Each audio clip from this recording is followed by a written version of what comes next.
गडचिरोलीचे अपडेट्स काय आहेत? काँग्रेसचे नामदेव किरसान आघाडीवर आहेत. काँग्रेसचे नामदेव किरसान 16,835 मतांनी आघाडीवर आहेत आणि भाजपचे अशोक नेते पिछाडीवर आहेत. खरं तर अशोक नेते यांच्या विरोधात तिथे नाराजी होती. अँटी इन्कम्बन्सीचा फटका असू शकतो म्हणून त्यांना द्यायची की नाही उमेदवारी, अशा अनेक भाजपच्या उमेदवारांबद्दल चर्चा झाली. आता काँग्रेसचे नामदेव किरसान 16,835 मतांनी आघाडीवर आहेत. गडचिरोली ही महत्त्वाची घडामोड आहे. काँग्रेसचे उमेदवार किरसान तिथून आघाडीवर आहेत. लातूरमध्ये मवियाचे डॉक्टर शिवाजीराव काळगे आघाडीवर आहेत. देशमुख कुटुंबाने चांगला जोर लावलेला होता. आत्ता 458 मतांनी ते आघाडीवर आहेत. मात्र विद्यमान खासदार सुधाकर शृंगारे यांच्यासाठी ही महत्त्वाची घडामोड आहे. लातूरमध्ये काळगे जे मवियाचे उमेदवार आहेत, काँग्रेसचे उमेदवार आहेत, ते आघाडीवर आहेत.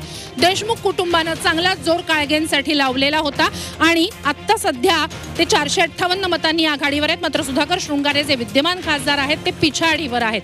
एक महत्त्वाची घडामोड गडचिरोलीतनं आपण पाहिली आणि लातूरमध्ये सुद्धा मवियासाठी काँग्रेससाठी ही चांगली घडामोड आहे की तिथले काळगे जे उमेदवार आहेत काँग्रेसचे.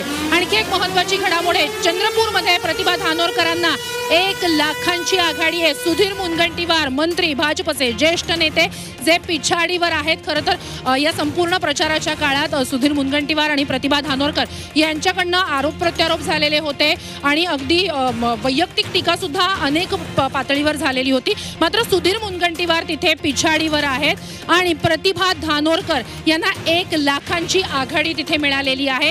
ही एकमेव सीट होती चंद्रपूरची काँग्रेसची बाळू धानोरकर यांची. त्यांचं निधन झालेलं होतं. त्यांच्या पत्नी प्रतिभा धानोरकर ज्या आमदार आहेत त्या इथून उभ्या होत्या. 1 लाखांची आघाडी त्यांनी या ठिकाणी घेतलेली आहे. भाजपसाठी ही महत्त्वाची घडामोड म्हणता येईल. भाजपचे राम सातपुते 1903 मतांनी आघाडीवर आहेत. प्रणिती शिंदेची पिछेहाट झाली आहे. काँग्रेसच्या उमेदवार आहेत प्रणिती शिंदे. राम सातपुते यांनी आत्ता तिकडे आघाडी घेतलेली आहे.